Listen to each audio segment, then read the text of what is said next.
Good day, folks. Welcome to the very first episode of OPN Essentials, an OPNoobs.com audio podcast only to focus entirely on games being released in early access. I am your host, Fred Britzi. I'm accompanied by our executive producer, Shane Jones. How you doing, Shane? I'm doing good, man. I'm glad to be here and happy to be on the show. Well, it's great to have you, and today we're joined by Hourences, creative director at Solus Studios. I hope I'm pronouncing that correctly.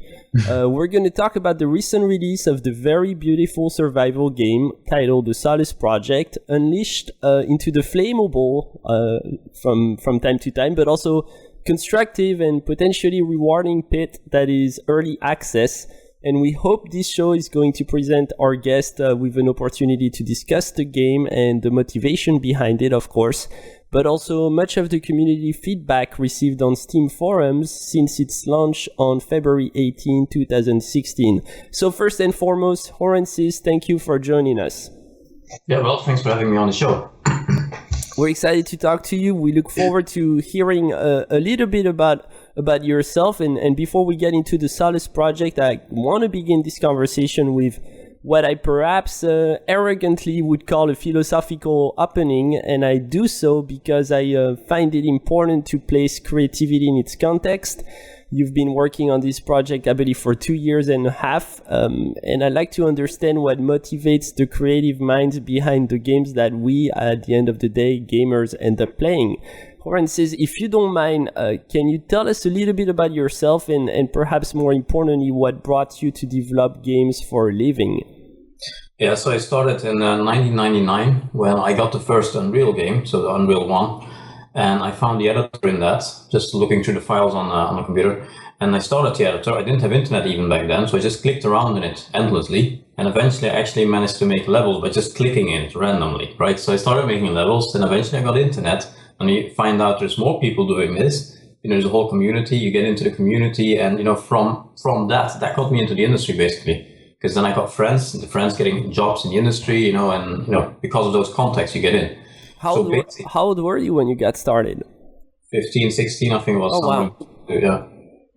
So, but the first thing I did was, the first proper game I played was Unreal, like proper 3D full-on game, right? And the first real thing I did was making levels. That's how I started. That's still my passion. I build worlds. I do a lot of other things nowadays, but the real thing I still do, where my passion is building worlds. So if you look at the Solus Project, I've basically done exactly that. It's basically Unreal. You have an alien planet with dramatic skies, and you crash land on it. I built the same thing that I started with. And the whole game is about surviving, which means it's about the world. It's about the environments, all the different things that happen there, the team, the atmosphere. So it's extremely level design heavy, actually, and very Unreal inspired. You can see. It is. Yeah, it is, and you get a lot of the response on the early access on Steam has very much been appreciation of that. I'd like to ask you a little bit about what influenced you to do maybe some hot titles out there, and they don't even need to be recent. Anything that might have influenced you in the past in getting this love for building world. In the very beginning, I don't think I got the love for building worlds from any game almost, because as mentioned, Unreal was the first proper game I played, right? So it's not like I've been playing games for like 10, 20 years and then I'm like, oh, I'm going to do the same. It really just came by itself almost. But again, if you talk about inspiration, Unreal 1, but also Morrowind, so the Elder Scrolls, yes. It was a really atmospheric game, I thought, and it was one of the first real proper RPGs I played, like open world-ish RPGs. So again, it had a major impact on me. And also all kinds of other things, like I grew up in Belgium, and there's a lot of comic books in Belgium. It's kind of a comic book culture. And there are a lot of these comic books around of kids going on adventures. And I don't mean in their garden. I mean like literally on the other side of the planet onto some island, like weird adventures, right? Yeah. And of that. And you look at Indiana Jones, because you grew up in the 80s. So you watch Indiana Jones, which is exactly the same as well. And then when the 90s come, you start playing Tomb Raider, which is basically Indiana Jones, right? And all of that goes on along the same lines, adventure in faraway and ancient places. And you can kind of see how all of that combines into Solus.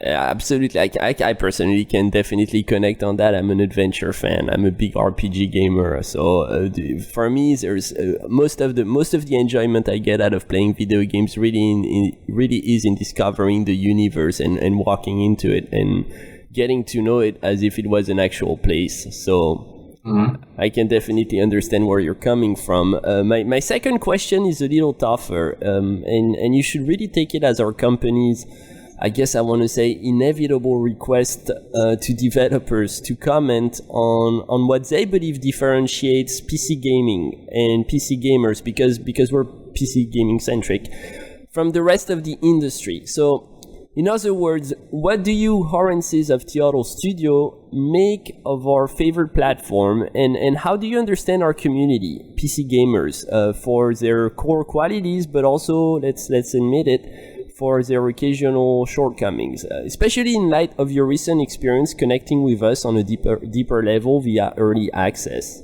What do you have to say about PC gamers and PC gaming as a whole? That's a pretty hard question indeed, because it gets quite easy to start going to stereotypes, and like broad general lines that don't necessarily match what's happening. I guess the typical answers would be that PC gamers are maybe a bit more demanding, but also maybe more technical savvy, more into technical details. They might demand more complex games, more access to options, control, basically have control over what they're doing in the game or how the game is running, which is actually quite nice, I think. So that's probably one of the bigger things. And we've been trying to handle that with Solus Project as well. We have we have the console in there even, like the developer consoles. You can type whatever you want, right? You got all the configuration files are editable. You can do whatever you want, basically. It's your game, your time. So that's one bigger thing. I guess in a way, if you look at the audience right now, maybe the Steam gamers, Steam in particular, since it's the biggest PC, the biggest thing on PC, they're very, very helpful indeed. They're really into it. Maybe more so than other platforms, than, for example, console. Maybe they're more invested in PC games. I'm not sure. I'm still trying to find relationship there. Is that because you think of the early access? Like, you think that really allows the gaming community to kind of help dictate or control how the game flows? Then again, we have early access on Xbox as well. We're part of the newly launched preview program, which is basically early access. Do you find a difference between the when you're looking at and responding to both communities, the console gamers through Xbox and the PC gamers through Steam? Do you find a different approach to how they connect to your game, or at the end of the day, we're all gamers and we're really looking for the similar types of experience regardless of the platform? I'm guessing that the age-old thing of, they used to say console gamers want simpler games, just be able to pick it up and play, and PC games want more in-depth hardcore thing, and I'm guessing that's still true. We're still kind of seeing more general, broad feedback on the console version, like, I like that, or I want to do this simpler, or whatever, and the PC games are like really hardcore. They're like, the day and night cycle should go on a 24-hour cycle, and that kind of serious hardcore stuff. Yeah, and they'll talk to you about multi-monitoring issues and your frame rates. Which is great, by the way. We're getting great frame rates out of the Solus Project, so hats off on you for that. Absolutely. I think it's fantastic that I just think it's fantastic that you're able to get it like working on like a 780. Like, it looks good. I'm very awesome, I think. Yeah, I have a 780 myself even, so it's running really well. Is that why you kind of went to optimize for that? Because you're like, okay, I run on a 780, so I'm going to make sure this can play? No, it's just I've been using the Unreal Engine for like 17 years now, so I kind of know what to check and what not to do and all that. So it's more just out of professional, my professional approach to how I make the games. I know exactly what to look out for, so I'm going to make sure everything is 100% correct, and then you end up with performance. So. Yeah, and the game looks absolutely stunning, by the way. I feel like even though that's not the focus of this interview, I definitely want to emphasize it. I was just, and I hate to say it, but I was just playing Far Cry Primal, which came out recently. And this big studio, obviously, AAA project, millions of dollars thrown into the deal. And we were having a show just last week on the game, and I compared it to the Solus Project because I've been playing both just to prepare for this interview. And I gotta say, it's kind of stunning that that's even possible, because Hourences, we're gonna find out a little bit about Teotl Studios, but I don't think you have a big budget here or even a full staff that it takes to build the quality of the game that you have. But it's a game that, in my opinion, already looks better than than a game from Ubisoft. So again, it's not the focus, but I feel like we should be highlighting this. How did you get to this level of fidelity and to this quality of graphics? I think it's a lot of smart choices. It's a lot of hacks, basically. You avoid the weaknesses and you focus on your strengths. And I think if I see a lot of people, this goes for game design as well. When I see people make games, I often see them try to, they have an idea and they try to make everything fit their idea instead of having their idea fit their resources. It's usually the other way around, right? So yeah. I have particular weaknesses, like I can't do animation, and we don't have anyone in the team who can do proper, character animation or character modeling. So we have a team that doesn't have that, right? And everything we do has been based on those kind of choices. Of course, also a little bit the art style and the general idea that we're after, but a lot of the things are implications of limitations. Absolutely. Yeah, and then we end up with being able to do this because we have a very small team indeed. We have pretty much no budget, so this is as indie as it gets. And how many of, if it's not indiscreet, how many of you is there to get to work on the Solus project alone? Right now it's 6 or 7, but some people are part-time, so it's very hard to count. I think it's only like 3 people or 4 people full-time. Yeah, on average, yeah. Yeah, it's a very small team. And so the team has been big over the 2.5 years that we've been doing this, but a lot of people just came and went, right? So you have friends or old colleagues or something, you ask them, hey, I need a tree, can you just make me a tree? Because I need to find a tree somewhere. And then they move on, it's fine, because I just ask a favor, basically. And then I ask another friend, can you make me, I don't know, a wall or something? And I make a wall. So we have like 20% part comes from that, just asking people, or I give them a bit of money, or I hire someone for a few weeks and that's it. Then I'm up about 50-60% or so I made myself, probably. And then we had a full-time artist, 2 full-time artists for a few months as well. So they took care of another, 34%, I don't know what percentage we're at now. And then I bought like 10% just from stores and online, asset stores. It's interesting. I'm sorry. I'm just saying, I think it's interesting because I wonder if that's what stops. I know Fred was talking about Far Cry, but I'm wondering if that's what kind of ends it for like those AAA titles, is that they don't necessarily care. They're trying to do everything at once, whereas like indie developers like yourself, you're like, okay, this is what we're good at and this is what we're going to do. So I just think that's that's fantastic that you guys can like understand what you're good at and like capitalize on it. Mm-hmm. Yeah, and if you have a big team in a big AAA company, of course it kind of happens anyway, because someone is going to come up with the idea, but that person doesn't necessarily know all the limitations of the various parts of the team that's going to work on it, right? So yeah, you will end up with someone having made an idea and then a lot of people trying to implement that idea, even though it might take a huge amount of time. Okay, well, I want to move on because we do have a lot to cover before, and I don't want to keep you on the call for 3 hours, Hourences. Let's move on to a discussion that I assume is to lead us into the Solus project, and that is genre specific. You've defined your game as a single-player exploration adventure with survival elements. I'd very much like to focus on the latter part of that statement and ask you why you think, and I hope you think that, the survival genre has been, over the past couple years, a phenomenon of proportion among gamers. Why the success, without talking about the Solus project and talking about survival as a genre? What makes those dynamics so attractive to the modern player base, according to you?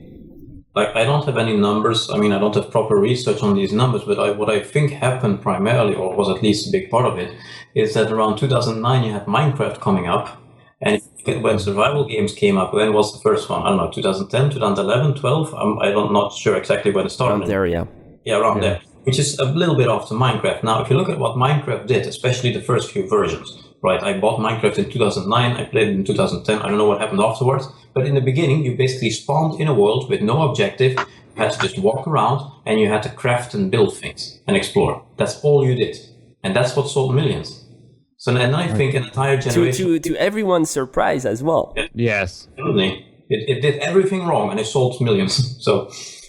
And an entire generation of kids grew up with Minecraft, right? And they got into that experience, and other people got into it as well, and they were all like, oh, this is cool, just wandering around and trying to survive. And then I think that spawned survival genre. What, in your opinion, what's the greatest one? At maybe Minecraft. You said it already, I guess. I don't know. I haven't played that many survival games, to be honest. So, I mean, I'm not building the Solus Project because I'm a big survival fan. I'm just building what I want to build, which happens to be the same with other people, I guess. But so I played some of the bigger ones like The Forest and Stranded Deep, but that's about it. And that's actually been really well received by the community. The fact that you've brought in the storytelling aspect into the survival genre, and you've created something different. The Solus Project, correct me if I'm wrong, varies some from the traditional recipe that are survival games, even obviously Minecraft, but many others that came in the aftermath, in that you throw into the mix the very vibrant ingredient that is storytelling. I'm curious to find what led you to this decision. Instead of developing a more traditional game to fit the genre, like, what is it about storytelling and the ambient of anxiety? I think anxiety you're always going to find in survival games. They're very much part, even Minecraft, which is very kids friendly, still has this anxiety that, there's something abnormal about your environment. But what made you want to integrate some new elements into the genre, and what challenges did you find as you started developing the Solus Project? I think you need to look at it from a different angle. I never really played a lot of survival games and said, like, I'm going to build something like this as well. What I did, again, is I played the classic games like Half-Life and Unreal, and I stuck to that. And basically when I said, I'm going to build something like that. And then I said, so, okay, it's going to be about the world. So how can I make the player play around more with the world, be part of the world more? And then I figured, well, maybe you have to survive, because if you have to survive, that means you have to pay attention to the world around you instead of just rushing through it. And it kind of more came from that rather than playing other survival games and saying, oh, I'm going to do this, but I'm just going to add something to it. So the story came from that as well, because if you look at Half-Life, that has a story, right? I took those classic elements, I added survival on top of it instead of taking survival and adding a story on top. So that's the big thing. It just kind of like all came together at the end. You were just like, oh man, we got a survival game out of it after you put what you love together. Basically, yes. And then, I mean, I started 2.5 years ago. So 2.5 years ago, there weren't that many survival games yet. And now there is. So yeah, it kind of became a problem over time almost. Because people associate survival with something else by now. Yeah, there's those expectations. We'll talk about that because we've seen those expectations actually reflected in a lot of these discussion forums on Steam. But who wrote the story? Who came together? Who brought the story together? We have a guy named Alex Shetlock, and he, together with me and together with Predrag, we basically brought it together. So I did the overspanning things, general ideas mine, and then Alex worked it out further, and then Predrag is mostly focused on the smaller details, like the small stories you find and those kind of things. Were you pretty influential in the way the story evolved and the story was told? Was there, obviously without revealing any spoilers of how the game is going to end, was there a direction you wanted to take or that you didn't want to take? I mean, it is my general story. It continues on our previous game as well, so that part is ours, but we probably made a few mistakes along the line as well. I'm not the best at stories, so I kind of go with the flow, which can go wrong if you do stories, obviously. So we are still making some adjustments right now. But we have the general things set, right? We know how it's going to end and all that. It's just that people people are asking for, can we have the answer to this question, or why don't we figure out right? We're having to start embedding that now, and that means also changing other parts of the story, because suddenly we have this new element present and so on. Okay, well, let's move into the comments. We went through the nearly 300 comments that we found in the Steam discussions. You guys have done a wonderful job, fantastic job at being really proactive and making the most out of early access. Was early access a tough decision for you guys, Hourences? Like, did you think this through, or from the get-go, did you know that you'd want to throw this to the community and really get the feedback first? Yes and no. It's really kind of both. I mean, there's very clear pros and cons to doing this. The obvious negative aspect of it is that it's a single player game, and it's kind of hard to do single player in early access. Because, I mean, why would you want to play an unfinished story-based game? You're not going to play it again. So why would you want to play the unfinished one, right? And I guess also we tend to aim for a bit older gamers, say 30 plus. And I don't think that 30 plus year old gamers use early access that much. Again, I don't have research and numbers, but I'm guessing that it's mostly teenagers on early access rather than like a 50-year-old. So that's a slight mismatch with our audience. On the other hand, we're a very small team. We can't properly QA the entire game, and it's a really big game. We can't find every issue and every problem, right? So if you can have help from the community, that does help a lot. And also there's the thing that if you were to make the whole game, right, you don't do early access, you just finish the game, you put it online on launch day, then within a week, the game disappeared into the noise of the internet. It's so true. It's so true. Yeah, I was about to ask you why the decision to release the game in several episodes, and you just answered it. You're giving a lot of life to the game. You're also not getting overwhelmed by tons of responses, and you can take each issues bit by bit. So that's not a traditional approach, and at the same time, it's a brilliant approach. It confused quite a few gamers who were wondering if they'd have to pay multiple times. So I don't know if there was a PR issue here, but at the end you definitely solved it. It was pretty clear to myself when I got the game that I was going to experience the full theme bit by bit. And are you satisfied? Are you happy with having it released in segments up till now? It's hard to compare. I mean, I don't know what would have happened if I wouldn't have done that, but yeah, it's okay. If I would have released the entire game at once, then we would have had other problems. People would just play through what we have right now and move on. Right, and that's a big problem also. Was it a concern for you guys to think, okay, the problem is that gamers, it's a fast-paced industry, and there's the chance that gamers might pick up the first part, and because of a time period in between the next one, they might just drop the game and not come back. Was that a concern for you? Yeah, no. Then again, we're doing this in just 3 months. We only have an early access phase for 3 months long, which is not very long anyway. So it's pretty intense, I think, compared to some other early access titles. So that kind of works around the problem a little bit, right? Because it's so short. Yeah, you're not keeping us waiting for the next patch a year down the line. No, that's absolutely not the intention. We try to do early access done well, right? So very short and intense. It's definitely going to release. We already have most of it done. The game is pretty much done anyway. We're not just releasing a prototype and so on. And how has been like the early access for you guys? Like, once you decided to go early access and you started getting the feedback, how was that for your team? Like seeing all the positive reviews and seeing what people were saying, were you guys like working twice as hard to correct them? Or are you guys like, celebrating already just based off of how many people are happy? No, we're definitely not celebrating. We're really fixing it. So we fixed over 100 things already in the first 2 weeks, plus then a big episode on top. So nice. It's been going really, really fast. And it's really nice, of course, to see that people like the game, because you work on this for 2.5 years, you got no idea. So when you release it and people like it, that's obviously nice, yeah? Absolutely. So let's get into some of the comments that were made, some early on, some with the recent release of the second episode, I believe just a couple of days ago, if not 2 days ago.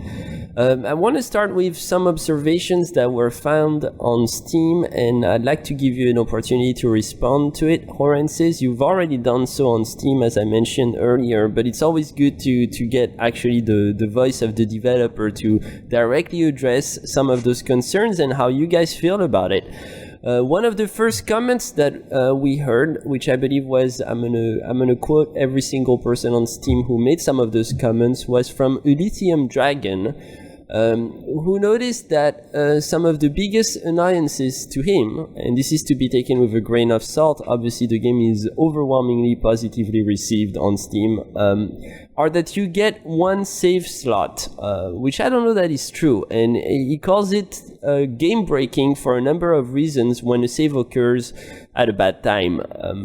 How do you respond to that? Is that factually correct? And if so, was that a decision that you guys would not want to go back on? You technically get 2 save slots because you got auto save as well, but that aside, yeah, you do have to kind of time your saves. And we can understand that there is going to be a situation somewhere where it's going to go wrong, right? Like it saves really on the wrong time. Then again, you're in control of that. So, you can control when you save. It's not like it auto saves for you. You have to manually click like a pillar, somewhere like a religious pillar thingy, or sleep. So you kind of have to pay attention to as well, when do you actually do this? If you do it while you're almost dying, obviously you're kind of ruining your save game. But then again, the same goes for if you press like quick save in another game, you're F5ing all the time, right? So it was intentionally, is what you're saying, that you like that. Yeah, you kind of have to pay attention. But again, a lot of people, they're so into games, like they're so gamified, they're no longer thinking of those kind of things. Mm-hmm. Yeah. It's the same for getting wet. If you step into the water, you will get wet. If it's cold and you're wet and there's a lot of wind, you're pretty much dead. But people don't think of this. They just jump into the water. Yeah. It's a game. We have a tendency not to want to suffer the consequences and take responsibility for our actions. That's a good point. I like that. No, actually, I like that now. The way you did that spin on the wet and water, dude, that definitely sold me on that. That makes sense. I like that. Another concern a couple people had was that the world felt sluggish because the character wasn't moving fast enough. Is this something you guys are addressing? Is this even a concern for you, or are you sticking to the current dynamics? I'm still trying to figure out what they mean with that, because it's obviously the movement is made up of a lot of different parts. So I don't know what they mean with sluggish. Maybe you don't jump high enough for them. Maybe you walk too slow, but you're actually running at like 20 kilometers an hour or something right now. Plus, you can upgrade your movement speed, at which point you would run like 1.5 times the current speed, 150%. So if you upgrade the movement too much, if you increase the movement speed too much and you find all the upgrades, you're just gonna run through the entire level like on high speeds. That's not gonna work. So what they notice is that when you look down, you walk slower. And if you look up, you walk slower, which no other game does as well. You actually go fastest if you look straight ahead. So the movement speed is scaled angle. Because if in real life you look down because you want to look at something on the ground, you don't walk at the same speed. You tend to slow down as well. Kind of helps. And if you go uphill in the game, you also slow down. Same like in real life, because you go slower walking up a slope or a mountain than going downhill. And I don't think people realize that. They just feel they're walking up a slight hill and they feel like, oh, it goes so slow. It's probably something like that. Yeah. I think it's and the game isn't intended to really be an action game. Right. We'll get into that, because some people have been demanding fighting and being able to have weapons, and I really love your feedback on that. But don't go there yet. Yeah, go ahead, Hourences. It goes really far what we're doing, because if you actually walk uphill, so if the ground is sloping up, you're actually losing more calories than if you were to walk straight. And if well, I like his approach, because so many people are demanding realistic games, and I feel like he's really taking the time and paying attention to like actual body movements. I think it's good. It's just you gotta get everybody else on the same track, I think. There's an issue though that you raised. There's an issue that you raised just recently, I believe even today, on the fact that you can fall off a ladder, and you're legitimately asking the community if they should take away the possibility that you could fall from a ladder. Yeah, I'm not sure, because you can't. A lot of people seem to fall off a ladder. I don't understand the problem, because you walk to a ladder. If you get a different icon in the middle of the screen, it means you're in ladder mode. If you press down, you go down. If you press up, you go up. It can't be that hard. But apparently a lot of people fall off. So I don't know. We'll see. Because people start strafing on the ladder, and then they go all the way to the left, and then obviously they're falling off the ladder. So and it's also, I feel like the pressure of death, or the pressure of dying, should be constantly present in a game like yours. Yeah, but maybe not from ladder climbing. I don't know. I guess not. I think one of the critics called Die Purple Monkey said something very interesting on Steam just 5-6 hours ago, that the character needs a little bit more character. He needs some sort of, he says, to quote him, he says he should talk more often, say something, crack a joke. Be scared when an environment event is happening. There needs to be more connection with the character and his past or something. How do you respond to that, Hourences? We had more talking in the beginning, but you get a lot of issues with that as well. First of all, people complain there was too much talking. And then secondly, it gets kind of hard to do technically, because if he's very scared of something, for example, and then a few seconds later he would say, I'm so hungry, like really in a very neutral way. You can't really match those two types of voices together. That's hard as well already. And then we don't want to give him too much backstory, because the game is really meant to be about the world and what has happened there. It's not really meant to be about the player, so you can never see yourself either. You do have a name, but that's about it. You have no personality. It's just you in the world. You don't play as someone else. You play as you in the world. Right. That's been the central aspect of the game. And I think that goes back to what you're saying, Fred, about death always being present. And, when a character's not talking, it's really reliant on you doing the thoughts yourself. And I think that kind of creates a lot of anxiety. And when a character's talking a lot, it kind of takes away from that anxiety. So I think that's kind of what people are probably a little anxious about when he's not talking.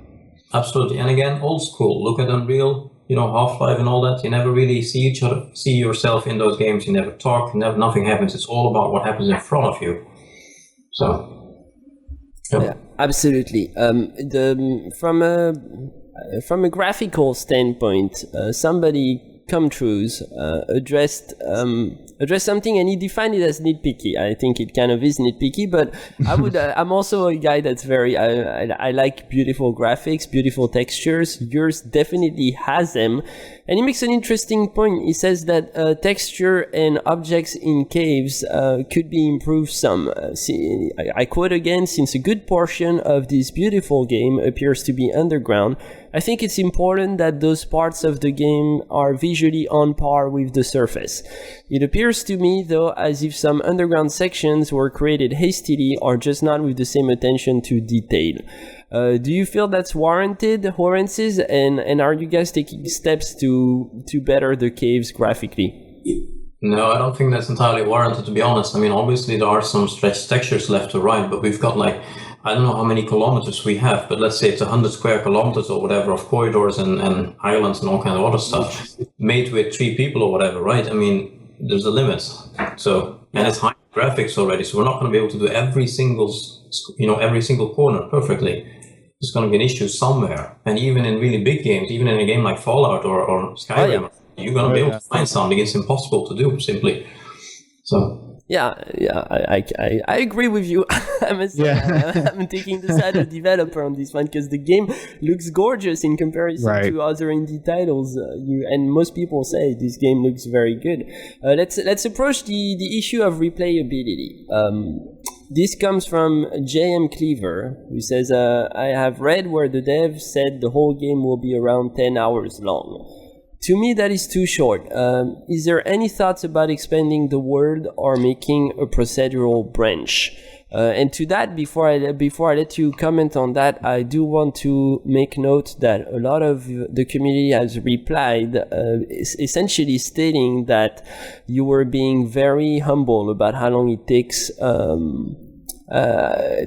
to finish even those two first chapters, that it's actually taking a lot longer to gamers to really cover, to be a completionist, because I think in the Solus Project you can be a completionist. So how do you but the question of replayability still I believe is there. How do you answer to that? How do you answer that, Hourences? We already have a small Stargate-like thingy in the second island. It doesn't work yet, but we plan to enable that later on, and it should take you to some kind of different location, then like a hub level, and then you can pick different site levels again.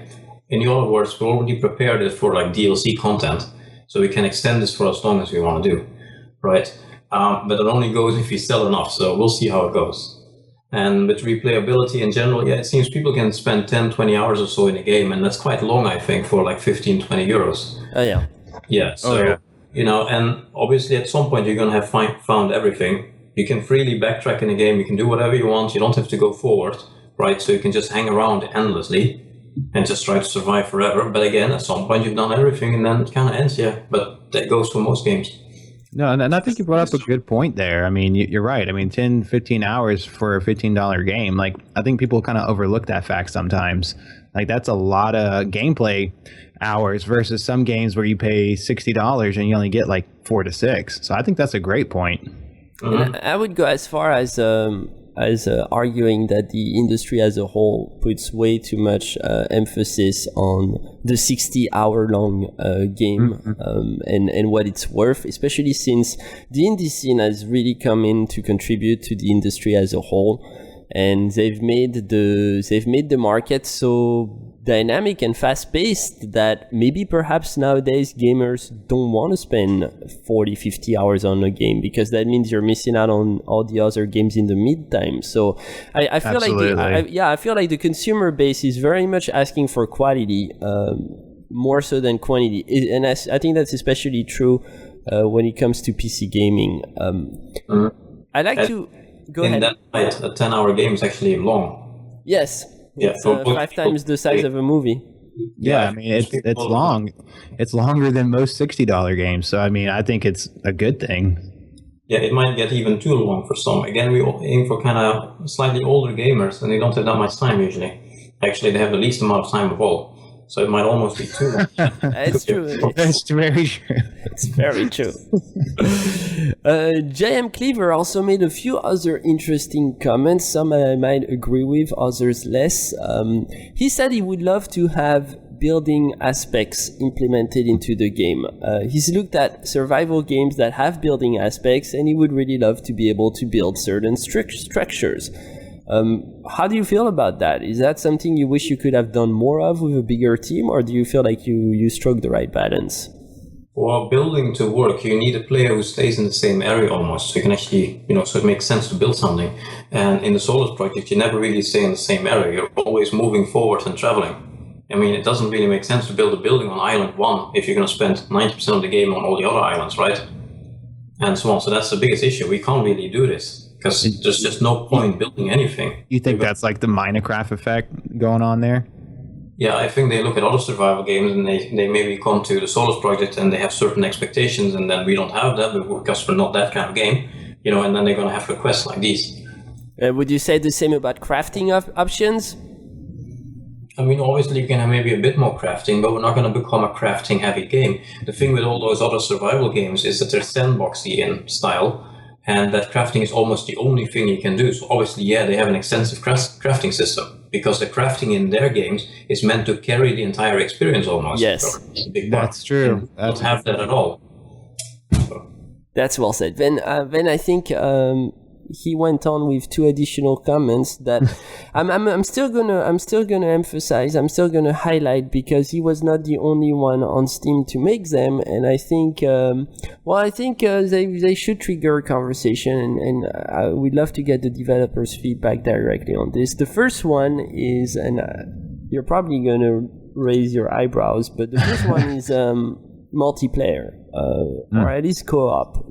For some reason, the gaming community is really looking at this game and saying, some of them, I'm not saying most of them, I'm saying a few of them did make a note, this would be great in co-op, this would be great if it had a multiplayer mode. How do you respond to that? There's an easy way for you to kind of just answer, well, we don't have the capacity, we don't have the team to get that going. But let's say that you did have the capacity. Would you even want to take the Solus Project that way? I would never want to do player vs player, because I think that goes wrong. There's so many problems with that. You get people hacking around and people flaming and all this stuff you get online. And I'm not interested in that. And I think a 40-year-old isn't interested in that either. Or, again, our target audience. But co-op would be nice, just 2 players. And I'm not sure if there's actually a survival game out there that has a proper 2-player co-op mode, like really hardcore, helping each other not to die. And it's true. That's true, yeah. Probably a lot of games in a few years that will start doing that, because that's the next step from where we are now with survival games. So I wouldn't mind that, but again, we can't really do that right now. The game has been built up for single player. We can't just tick a box somewhere and say, like, now it's going to be 2-player co-op, and click box simply works. It's a lot of work, a lot of changes. And that's unrealistic for us to expect out of early access, and that would change dramatically the way the game functions and it's the structure that supports it. Yeah, and then you're no longer alone. The name even means alone. And you're actually playing with 2 people. The entire concept is made for 1 player. Right. Okay, so and the bigger one, because I think multiplayer we saw left and right, but the real big one that a lot of people seem to be yearning for is combat. A lot of people would love to have some sort of interaction in a hostile way, where they're actually killing stuff, like in most games. How do you feel about that? Do you reject the idea that combat could add to the experience? I don't mind combat as just having combat in a game. Most games have it, obviously, and it's really fun and all that, but it's not what the Solus Project is. You said it yourself, even what most games have. If we're going to do this, we're going to end up like most games. What makes the Solus Project special then or different? It's just another combat thing. And here's the thing with most features, not just combat. If you're going to add something, you're going to have to make sure you do it well and not just add it. And that's a whole different story. We can't just add a monster somewhere and you have to shoot at it with a gun. That's not combat, right? So suddenly you need an entire arsenal of guns, and you need an entire set of enemies. And there needs to be an evolution in how you tackle the enemies, and maybe it has to be some boss monsters and all that. So suddenly we have a massive system of how you have to change everything, and that's not going to work. And you don't want that to distract from the game, it sounds like. No, and then you have a game that doesn't know what it's going to be. What is it? Yeah, it's a loss of identity a little bit. Yeah. Okay, so I want to close the interview on your latest post, actually, that's titled Requesting Feedback on Core Mechanics, which I think you posted today, Hourences. And I want to highlight 2 points out of this post, and I'd like you to go a little bit into details of the reason behind you posting this, the reason, what you're seeking really, and what you're looking for. The first one is the first point, and I'm just going to read it out loud. Repetitive survival. You ask to the Steam community, do you feel that by the time you reach the end of episode 2, the survival mechanics have become too obvious to handle? You have the exact right items and you know how best to go about it. So there is no challenge in finding a way to survive, and it is more of an everlasting stream of drink, sleep, flood, etc. you go through. If yes, any suggestion? It's pretty well explained, but if you could dig in a little bit into those concerns that you have and what you're expected to hear from the community. Yeah, so I've been watching some streamers the last few days, and in part 1, so the first 3 levels that have been released, they really enjoyed the survival, and now it seems to be going down a bit. Their enjoyment seems to be a bit lower of the survival aspects. And it seems to be indeed that in part 1 they were still trying to figure out, and they were still amazed by simple things like, oh, I have a can, and I can open the can. And you have an empty can to cut things, right? And they start thinking about all, and they start getting into it, and they get into this survival mindset of like, oh, simple item, break it, and then reuse it for something else, and so on. But then by the time they get to part 2, they kind of already figured all of that out, and they're just kind of doing it because otherwise they will die, right? It becomes more like something they simply have to do. But the challenge is kind of gone because they already figured it out. Although that's kind of a mechanic that's not coming to your game. I feel like that plagues almost every game. Absolutely. Yeah, but we still have to, I mean, we're still only 30-40% into the game now. So if people get used to it already, then I'm not sure how they're going to go through the next 80%. So we're looking at fixing that. How would you go about it? What are you thinking? We've had the feedback. It's pretty hard, actually. Because whatever you do is going to ruin something else. Like if you make the upgrades more powerful, you basically have to do less surviving the further into the game you get because you're more upgraded. But if you do that, you kind of lose the survival aspect entirely rather than improving it. So you're saying that with noticing that, are you saying that like drastically changes like where you're heading in this game now, like completely near the end game? No, because I don't think you can change it that much because again, it's going to ruin something. So we're going to have limits anyway on what we can do. So we will see, I mean, already the climate is harsher, and some people already noticed that in the 3rd island, it's a lot hotter than the previous islands, and that's true. There is actually a climate multiplier active in the background, and the other islands we're going to get in the future are even warmer and even colder. So that's going to up the challenge a little bit already, but I'm not sure if that's enough, because you still use the exact same items over and over again. Yeah, that makes sense. The second point I want to point out is the return trip from the 3rd island. You state when you were done with Island 3, you backtrack. I take it some got lost doing so, and too much walking. I'm gonna stop there. I feel like if people want to read the rest of it, they can go on the forums. Are these legit concerns you're having? Too much walking and the fact that people are getting lost, isn't that part of the experience? Yeah, but they get lost in places they've already been at, and they're walking in places they've already been at. So it's not like they're walking to find something new. They're actually literally just walking back, and that might be a problem. If you have a new environment, you don't mind walking because you're like, oh, I see this cool thing in the distance, and you're going to walk there, and you don't mind walking. What do you think is leading them to get lost, like going on the backtrack? Because it's less clear where to go, in a way. Like, you don't know what the game wants you to do. If you arrive in a new cave, you know where you haven't been yet, and you know where you've been yet, right? So you just go to the place you haven't been yet. Or you see a tower in the distance, so you go to the thing that you see in the distance. But if you're back in the old levels, and you've kind of been there already, you don't know which direction to go to. Yeah, I still guess I'm a little surprised by you asking this, because some of the most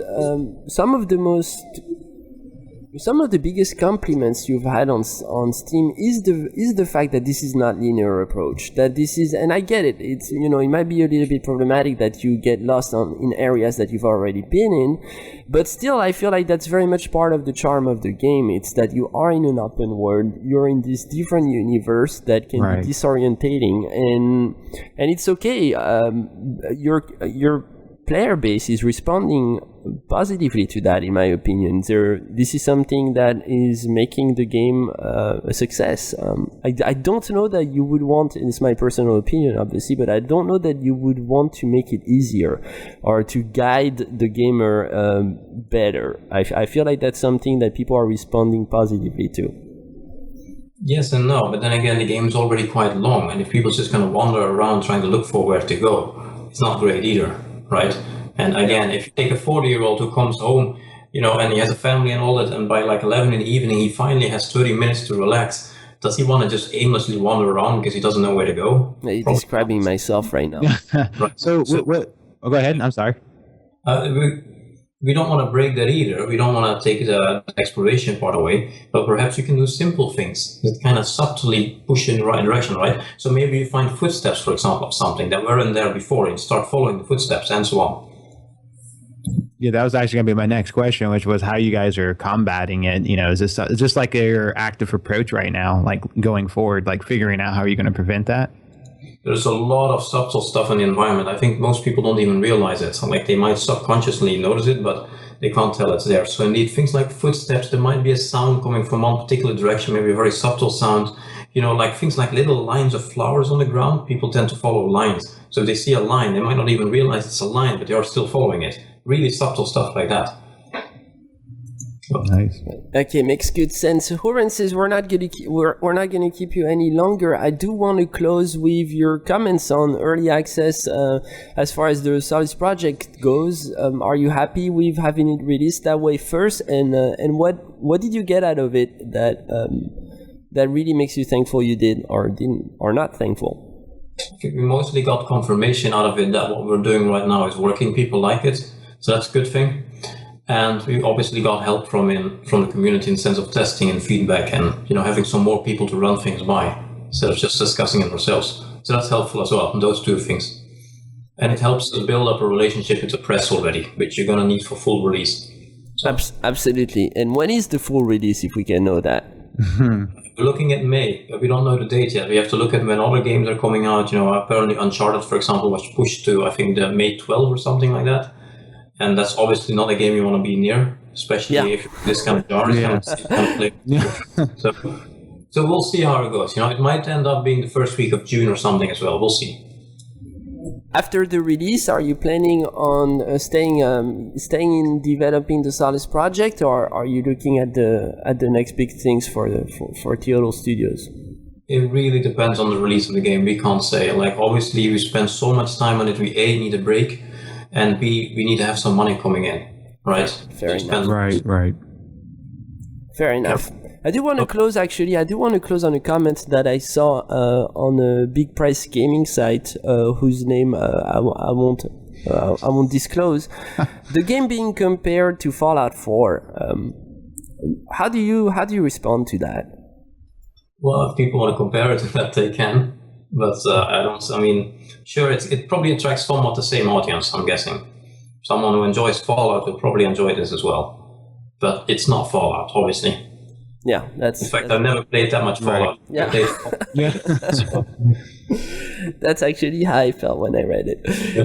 Hourences, thanks so much. Thanks so much for joining us and answering our many questions. We'll be sending you the file ASAP. Just give us a day or two to produce it. Is there anything else you want to close on before we close the call? I think we're good. We're going to release the next part in the beginning of April. It's going to be 2 large new levels. And we'll continue down that line. So terrific and fantastic work, by the way. I know I've already said that we're fans, but we cover a lot of the indie games on OPNoobs.com, and it's yours really shines, and you're getting some very positive feedback, which is very encouraging. So we wish you and all the folks behind the project the very, very best. We hope to get you on Twitch eventually as the game continues to evolve. And Hourences, best of luck to you and the rest of the team. Thanks for having us. Yeah, thank you, man.